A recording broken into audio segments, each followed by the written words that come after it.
30 अप्रैल 2026 की वह शाम जबलपुर के बरगी डैम पर बिल्कुल सामान्य और खूबसूरत तरीके से शुरू हुई थी, जैसे हर दिन वहां होती है। सूरज धीरे धीरे ढल रहा था। नर्मदा नदी का पानी सुनहरी रोशनी में चमक रहा था। हवा हल्की थी और माहौल में एक अजीब सी शांति और खुशी थी। लोग अपने परिवारों के साथ घूम रहे थे। बच्चे हंसते हुए इधर उधर दौड़ रहे थे। कुछ लोग मोबाइल से फोटो और वीडियो बना रहे थे और कई लोग उस दिन की सबसे खास चीज का इंतजार कर रहे थे, क्रूज राइड। वह बड़ी मोटर बोट जो लोगों को नदी के बीच लेकर जाती है ताकि वे प्रकृति के बीच कुछ पल शांति से बिता सकें। लगभग शाम के 5 बजे के आसपास लोग धीरे धीरे उस नाव में चढ़ने लगे।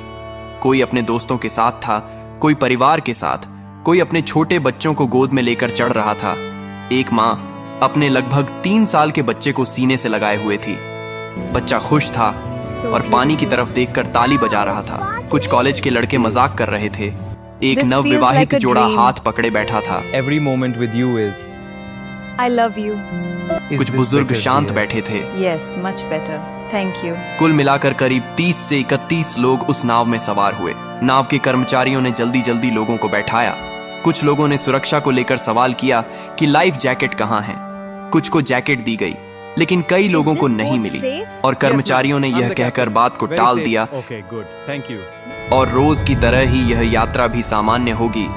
उस समय किसी को अंदाजा नहीं था कि यही छोटी सी लापरवाही कुछ ही देर में कितनी बड़ी त्रासदी में बदलने वाली है। नाव धीरे धीरे किनारे से दूर जाने लगी। इंजन की आवाज हल्की थी। पानी पर हल्की लहरें बन रही थीं। लोग खुश थे। कोई सेल्फी ले रहा था, कोई वीडियो बना रहा था। बच्चे पानी को देखकर खुश हो रहे थे। कुछ लोग गाने गा रहे थे। माहौल बिल्कुल एक पिकनिक जैसा था। लेकिन जैसे जैसे नाव आगे बढ़ी, आसमान का रंग धीरे धीरे बदलने लगा। दूर कहीं काले बादल दिखाई देने लगे। हवा थोड़ी तेज हो गई। शुरू में किसी ने ज्यादा ध्यान नहीं दिया, क्योंकि अक्सर ऐसा मौसम आता है और चला जाता है।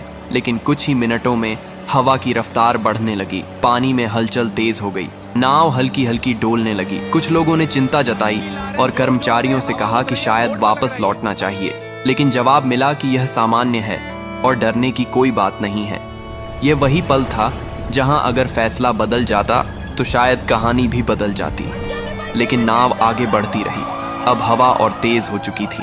लहरें ऊंची उठने लगी थी। नाव अब पहले से ज्यादा हिल रही थी। लोगों के चेहरों पर मुस्कान की जगह डर आने लगा था। बच्चों ने रोना शुरू कर दिया था। महिलाएं भगवान का नाम लेने लगी थीं। कुछ लोग खड़े होकर संतुलन बनाने की कोशिश कर रहे थे। तभी अचानक एक तेज झोंका आया और नाव एक तरफ जोर से झुकी। लोग चीख उठे। कुछ लोग गिर पड़े। पानी नाव के अंदर आने लगा। माहौल अब पूरी तरह डर में बदल चुका था। लोग चिल्ला रहे थे, वापस चलो, यहाँ से वापस चलो। सब डरे हुए। लेकिन अब बहुत देर हो चुकी थी।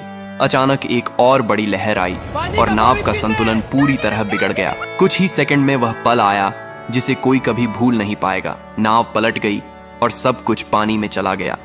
एक पल पहले जो लोग हंस रहे थे, अगले ही पल वे खुद को गहरे पानी में पाते हैं। चारों तरफ चीखें, पानी और अफरा तफरी थी।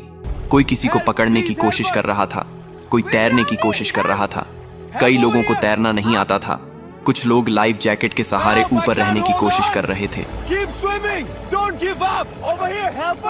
वह माँ जिसने अपने बच्चे को सीने से लगाया हुआ था, पानी में गिरते ही उसने अपने बच्चे को और कसकर पकड़ लिया। वह खुद तैर नहीं पा रही थी, लेकिन उसने अपने बच्चे को छोड़ा नहीं। कुछ लोग एक दूसरे को पकड़कर बचने की कोशिश कर रहे थे, लेकिन डर और घबराहट इतनी थी कि कोई सही दिशा में सोच नहीं पा रहा था। इस बीच किनारे पर मौजूद कुछ लोगों ने शोर सुना और तुरंत मदद के लिए दौड़े। पुलिस और रेस्क्यू टीम को सूचना दी गई। कुछ ही देर में बचाव कार्य शुरू हुआ। नावें भेजी गईं। लोगों को पानी से निकालने की कोशिश की गई।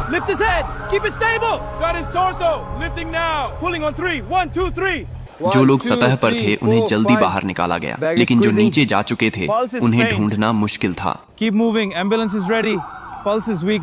कई लोगों को बेहोशी की हालत में निकाला गया।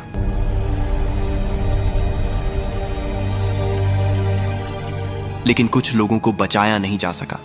धीरे धीरे यह साफ होने लगा कि यह सिर्फ एक हादसा नहीं बल्कि एक बड़ी त्रासदी बन चुका है। अस्पताल के बाहर परिवारों की भीड़ जमा हो गई। हर कोई अपने अपने लोगों के बारे में पूछ रहा था। किसी का बेटा अंदर था। हर एम्बुलेंस के आने पर दिल की धड़कन तेज हो जाती थी, लेकिन कई बार जवाब उम्मीद के खिलाफ होता था। कुछ लोग हमेशा के लिए चले गए थे। कई परिवार टूट चुके थे। बाद में जांच में सामने आया कि मौसम की चेतावनी को गंभीरता से नहीं लिया गया, नाव को समय पर वापस नहीं मोड़ा गया और सबसे बड़ी बात, सभी यात्रियों को लाइफ जैकेट नहीं दी गई। यह एक ऐसी गलती थी जिसकी कीमत कई जिंदगियों ने अपनी जान देकर चुकाई। 30 अप्रैल की वह शाम जो खुशी और सुकून से शुरू हुई थी, वह दर्द, चीखों और आंसुओं में खत्म हुई। और आज भी जब उस घटना को याद किया जाता है तो एक ही सवाल मन में आता है, अगर थोड़ी सी सावधानी बरती जाती, अगर सही समय पर सही फैसला लिया जाता, तो क्या ये लोग आज जिंदा होते? यह हादसा सिर्फ एक घटना नहीं था, यह एक चेतावनी थी कि जिंदगी में सुरक्षा को कभी हल्के में नहीं लेना चाहिए, क्योंकि एक छोटी सी लापरवाही भी सब कुछ छीन सकती है। और उस दिन नर्मदा का शांत पानी गवाह बन गया उन आखिरी पलों का, जहां हंसी अचानक खामोशी में बदल गई और कई कहानियां अधूरी रह गईं।